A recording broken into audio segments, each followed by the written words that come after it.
نیکی کرنے کے بعد، اعمال صالحہ کو بجا لانے کے بعد جو چیز ضروری اور اہم ہے وہ یہ ہے کہ ایک بندہ مومن اپنے نیکیوں کی، اپنی اعمال صالحہ کی قبولیت کے لیے دعا کرتا رہے، اور جو نیکیاں وہ انجام دی ہیں نماز کی شکل میں، تلاوت قرآن کی شکل میں اور دیگر عبادات کی شکل میں، ان نیکیوں کی وہ حفاظت کرنے کی فکر بھی کرے۔ اعمال صالحہ کی قبولیت کی دعا بھی ہونی چاہیے، اور یہ طریقہ وطیرہ انبیاء کرام علیہ الصلاۃ والسلام کا تھا کہ وہ نیکیوں کے کرنے کے بعد فارغ نہیں ہو جایا کرتے تھے، اپنے آپ کو، اپنے نفس کو آزاد نہیں کر لیا کرتے تھے، بلکہ انہیں یہ فکر دامنگیر رہا کرتی تھی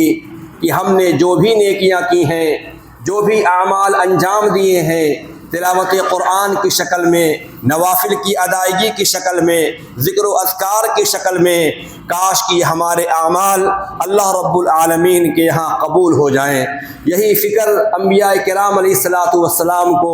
اور صحابہ کرام کو دامنگیر تھی۔ ہم اور آپ دیکھیں، سب سے بڑے نبی، رسول، ابو الانبیاء، جد الانبیاء ابراہیم علیہ الصلاۃ والسلام کے بارے میں مشہور ہے، جب وہ خانہ کعبہ کی تعمیر کر رہے تھے اور اس کی دیوار کو چن رہے تھے، ان کے زبان فیض ترجمان سے جو الفاظ صادر ہوتے ہیں، جو دعائیں نکلتی ہیں، وہ دعا یہی ہوتی ہیں، ربنا تقبل منا انک انت السمیع العلیم، اے ہمارے پاک پروردگار، ہمارے اس عمل کو تو قبول فرما لے، ہماری نیکیوں کو تو قبول فرما لے، بے شک تو سننے والا، جاننے والا ہے۔ تو ایک مومن نیکیوں کے کرنے کے بعد، عبادات کو انجام دینے کے بعد وہ فارغ نہ ہو جائے، مطمئن ہو کر کے وہ بیٹھے نہیں، بلکہ اللہ رب العالمین سے حسن ظن رکھتے ہوئے وہ رب کریم سے دعائیں کرتا رہے، التجائے کرتا رہے، اے اللہ ہماری نیکیوں کو تو قبول فرما لے۔ صحابہ کرام کا یہی طریقہ اور وطیرہ تھا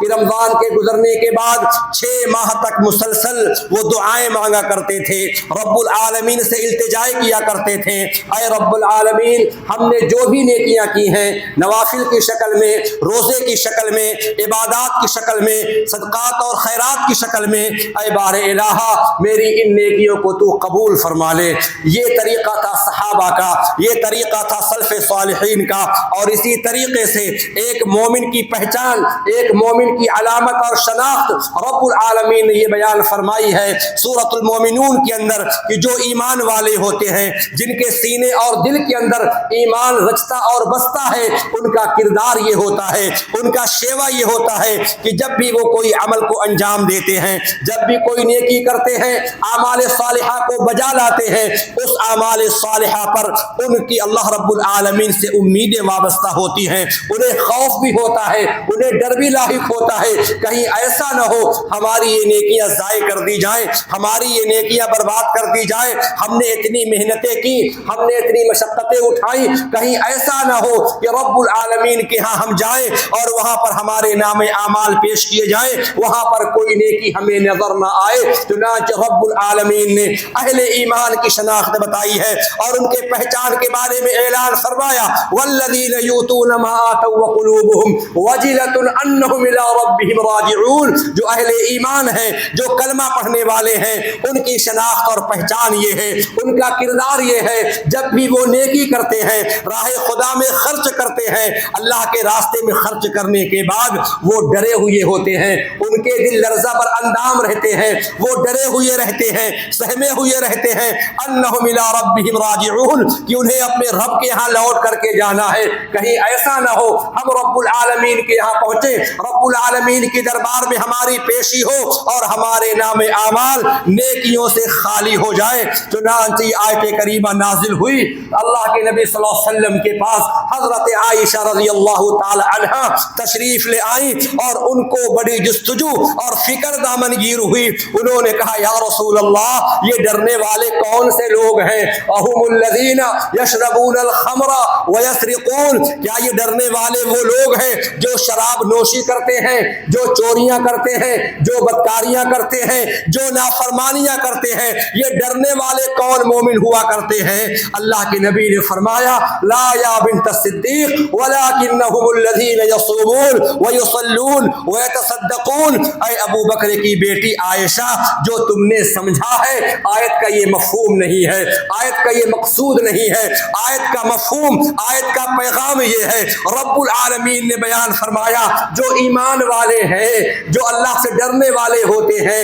یہ وہ لوگ ہیں، یہ چور نہیں ہیں، یہ شراب نوشی کرنے والے نہیں ہیں، یہ نافرمان اور بدکار لوگ نہیں ہیں، بلکہ یہ اللہ کے وہ نیک بندے ہیں، وہ مومنین کا گروہ ہے جو نماز پڑھنے والے، جو روزہ رکھنے والے، صدقات اور خیرات دینے والے، اللہ کے راستے میں خرچ کرنے والے، وہم یخافون، اور وہ ڈرے ہوئے ہیں، سہمے ہوئے ہیں، نیکی کرنے کے بعد مطمئن بھی نہیں ہے، وہ ڈرے ہیں، سہمے ہیں، اللہ یقبل منہم، کہیں ایسا نہ ہو کہ ہماری نیکیاں رب العالمین کے یہاں غیر مقبول ہو جائیں، قبول نہ کی جائیں، یہ ان کا گروہ ہے، اولئک یسارعون فی الخیرات، یہ نیکیوں میں سبقت کرنے والے ہیں۔ تو میرے بھائیوں، ہم نیکی سے فارغ ہو چکے ہیں، ہم یہ سمجھ رہے ہیں روزے سے فارغ ہو چکے ہیں، عبادات سے فارغ ہو چکے ہیں، لیکن ہمیں اور آپ کو یہ نہیں سوچنا چاہیے، بلکہ ہمیں اور آپ کو رب العالمین سے اچھی امیدیں وابستہ کرنا چاہیے، عبادات کے قبولیت کی دعائیں کرنا چاہیے،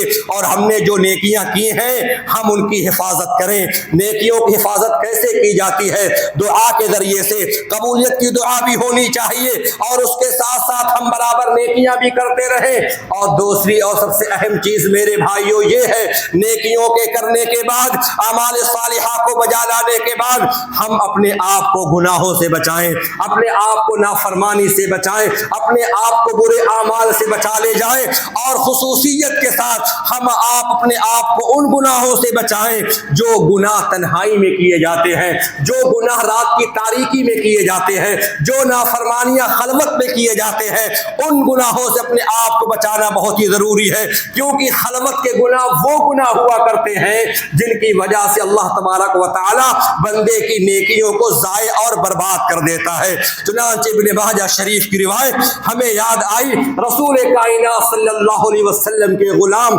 حضرت ثوبان بیان فرماتے ہیں، اللہ کے نبی صلی اللہ علیہ وسلم صحابہ کرام کے سامنے کھڑے ہوئے اور آپ نے فرمایا لَأَعْلَمَنَّ أَقْوَامًا مِنْ أُمَّتِي يَأْتُونَ يَوْمَ الْقِيَامَةِ بِحَسَنَاتٍ أَمْثَالِ جِبَالِ التَّہَامَةِ۔ اے میرے صحابہ، اے میرے امت کے لوگوں، میں اپنے امت کے ان لوگوں کو جان رہا ہوں، اپنے امت کے ان لوگوں کو پہچان رہا ہوں جو نیکیوں کا انبار لے کر کے، جو نیکیوں کا خزانہ لے کر کے رب العالمین کی بارگاہ میں پیش ہوں گے۔ ان کے پاس نمازیں بھی ہوں گی، روزے بھی ہوں گے، صدقات اور خیرات بھی ہوں گے، لیکن ان کے پاس ساری نیکیاں لے کر کے وہ رب العالمین کی دربار میں پیش ہوں گے۔ فَيَجْعَلُهَا اللَّهُ هَبَاءً مَنْثُورًا، اللہ تعالیٰ ان کی ساری نیکیوں کو ضائع کر دے گا، ریت کے ذرات بنا کر کے ان کو بکھیر دے گا، نہ وہ زمین کے ہوں گے نہ وہ آسمان کے ہوں گے۔ اللہ کے نبی صلی اللہ علیہ وسلم نے جب اس بات کو صحابہ کرام کے سامنے بیان کی، صحابہ کرام لرزہ بر اندام ہو گئے، صحابہ کرام ڈر گئے، سہم گئے، چنانچہ اللہ کے نبی صلی اللہ علیہ وسلم سے سوال کرنے لگے، پوچھنے لگے من ہم یا رسول اللہ، اے اللہ کے نبی صلی اللہ علیہ وسلم، یہ کون بدبخت ہیں، یہ کون بد نصیب ہیں جن کی ساری نیکیاں برباد کر دی جائیں گی، ریت کے ذرات بنا کر کے بکھیر دیے جائیں گے؟ اللہ کے نبی صلی اللہ علیہ وسلم نے فرمایا، اے میرے امت کے لوگوں سنو، انہم منکم، نہ وہ یہودی ہوں گے، نہ وہ مشرکین ہوں گے، نہ وہ ابراہیم کی امت ہوگی، نہ وہ یعقوب کی امت ہوگی، انہم منکم، بلکہ یہ تم میں سے ہوں گے۔ اب صحابہ کرام اور ڈر گئے، نہ منکرین اسلام کا گروہ ہوگا، نہ مشرکین کا گروہ ہوگا، نہ یہودی ہوں گے، نہ عیسائی ہوں گے، امت مسلمہ کے لوگ ہوں گے، کلمہ پڑھنے والے ہوں گے جن کی نیکیاں برباد کر دی جائیں گی۔ چنانچہ اللہ کے نبی کے اور قریب آئے اور کہتے ہیں صفہم لنا یا رسول اللہ، اے اللہ کے نبی صلی اللہ علیہ وسلم، ان گروہ کی پہچان کیا ہے، ان کی صفت کیا ہے، ان کی علامت کیا ہے، ذرا آپ وضاحت فرما دیجئے تاکہ ہم اپنے آپ کو ان سے بچا لیں، ان کے جیسا ہمارا کردار نہ ہو، ان کے جیسے ہمارے اعمال نہ ہو۔ وہ کون سے لوگ ہوں گے، ان کی پہچان کیا ہوگی؟ رسول کائنات نے فرمایا ان کی پہچان یہ ہوگی، انہم یصلون کما تصلون